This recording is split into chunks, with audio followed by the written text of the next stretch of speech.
I'd like to welcome Monica McGoldrick next.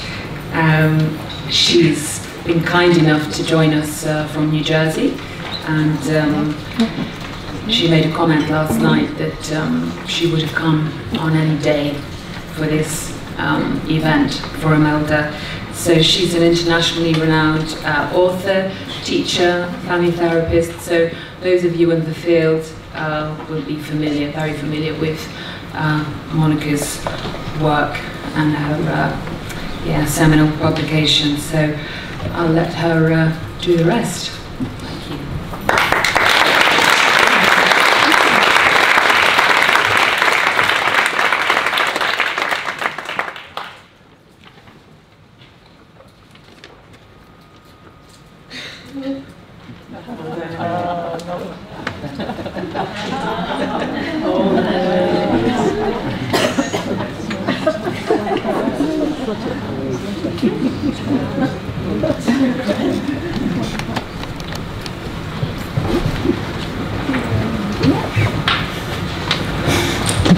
So first of all, I don't know if I can do this. I am so moved to be here and so honored to be speaking on behalf of my soul sister, Imelda McCarthy. And I'm just going to say a little few things after showing you just a few pictures. And I hope this works, and I thank you, Malcolm, for getting me set up here.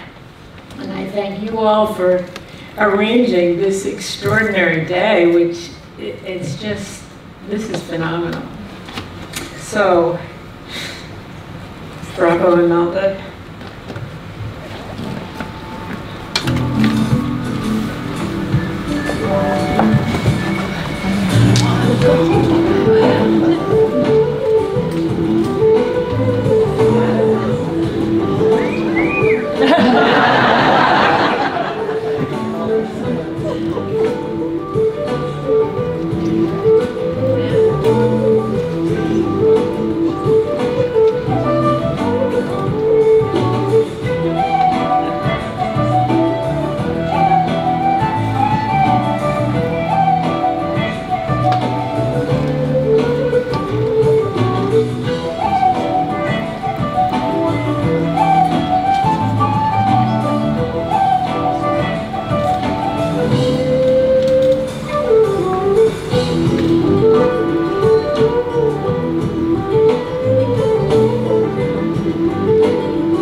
You may remember a few of those occasions.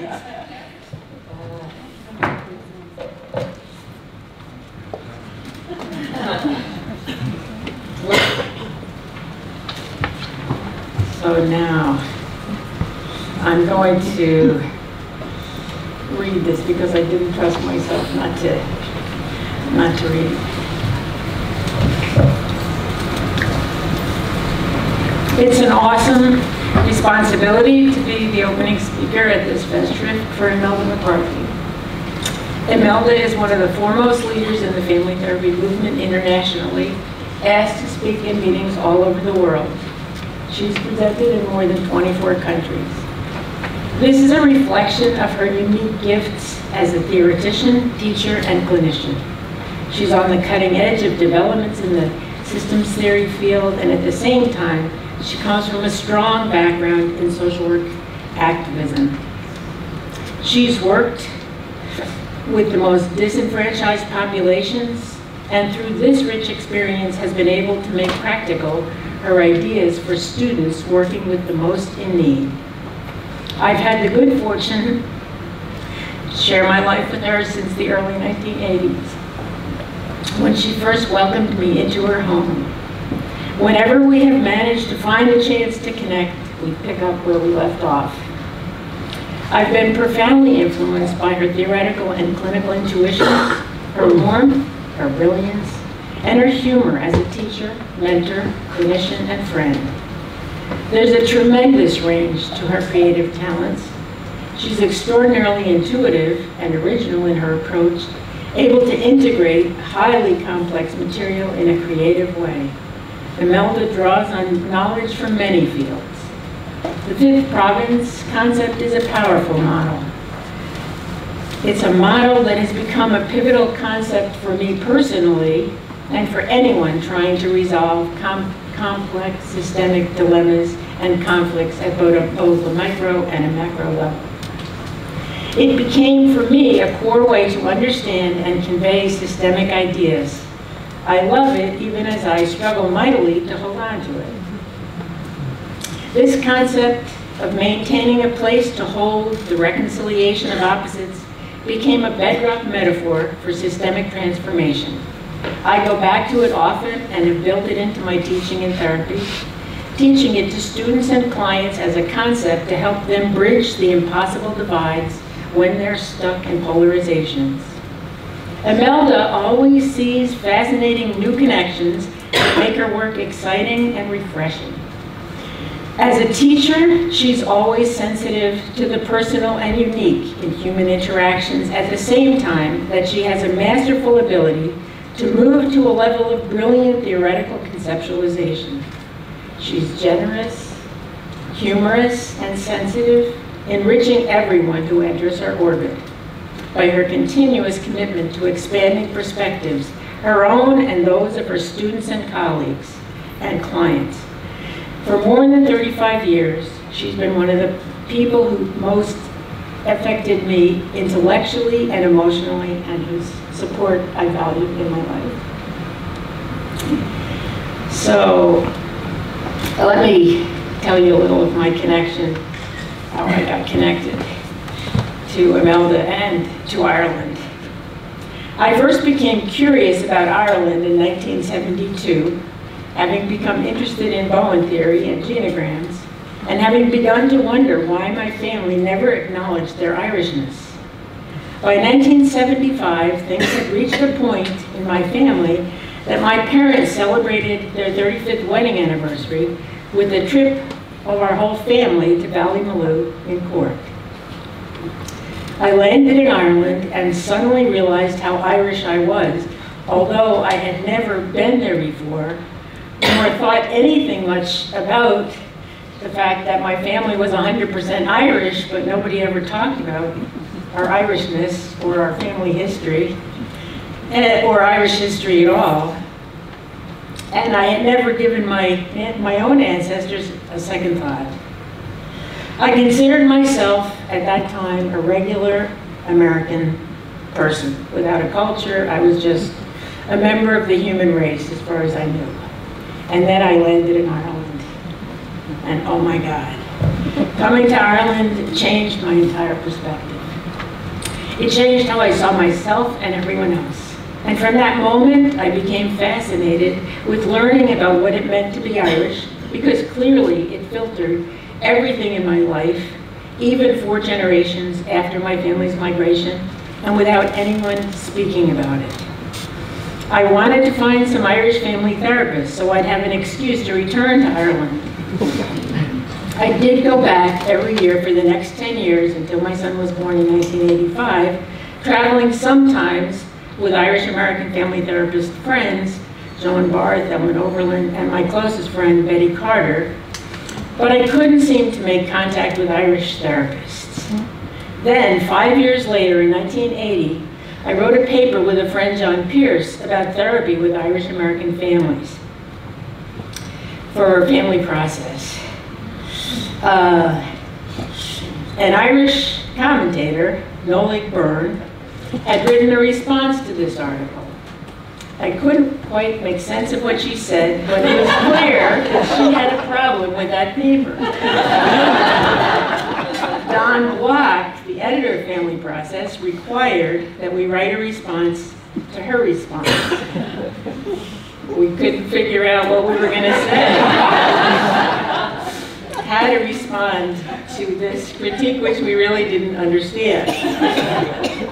So we wrote some kind of garbagey response. And meanwhile, that year, I had made a plan with Lynn Hoffman to travel around Ireland with her this time. When she suggested that I meet her at the Mater, where she would be with her great friends Imelda and Nolig, I heard the name Nolig and I thought, oh, maybe not. Because I had this idea that Nolig was some old nun. I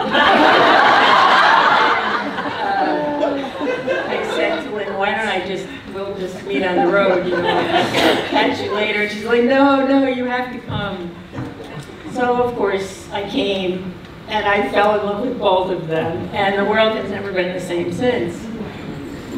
I visited them, they visited me. We've met elsewhere for 4 decades. They became part of my family as well as my professional soulmates. It took several years of knowing Imelda and Nolig, by the way, before we began to unpack the issues that had blocked my understanding of their reactions to my paper about working with the Irish. And I struggled to deal with their responses. I remember in particular an evening in a Dublin bar, where else?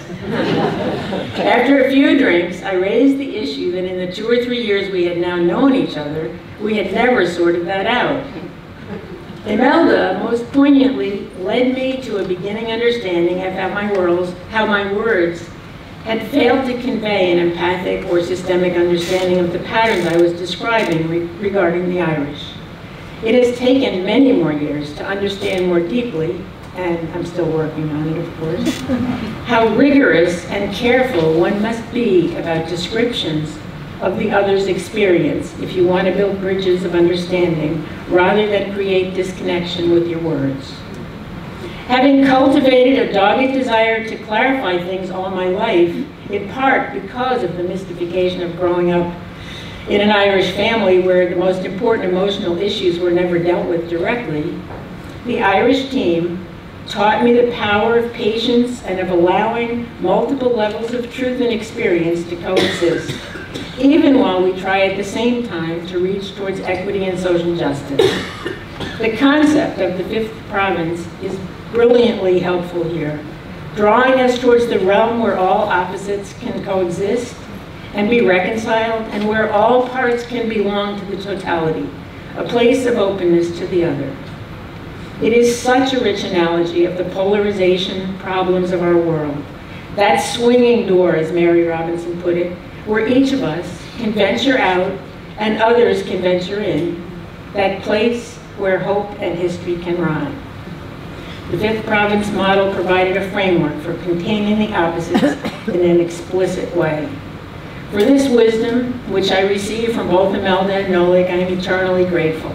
Having sat with them and their colleague Phil Carney at the clinic in the Mater, at our place in New Jersey, and many places elsewhere, Amsterdam, Izmir, London, Copenhagen, New Orleans, San Francisco, Washington, D.C., I've watched them carefully work at systemic elaborations that could free a family from the deepest relationship struggles and cutoffs.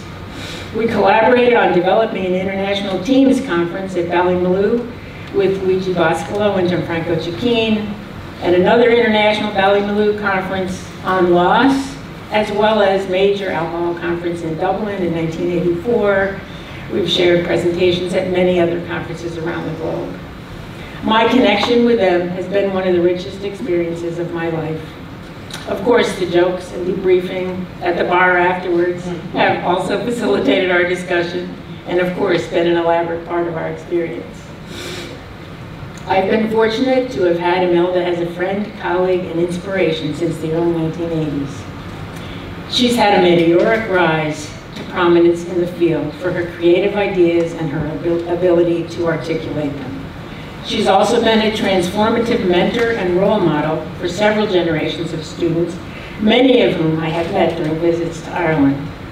Unfortunately, many forces in our world have been making it extremely difficult to hold on to systemic thinking.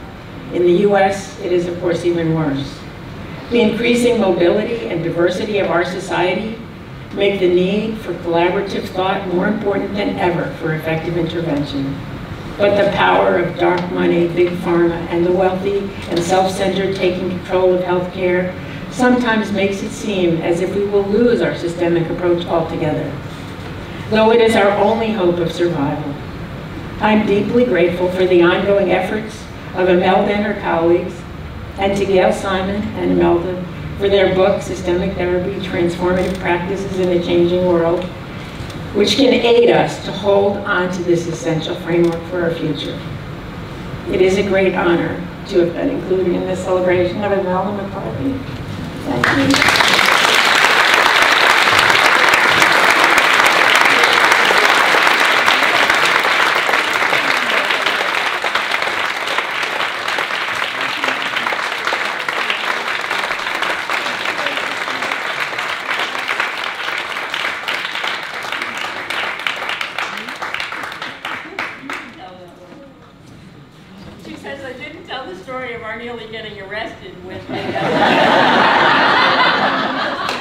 We'll do that.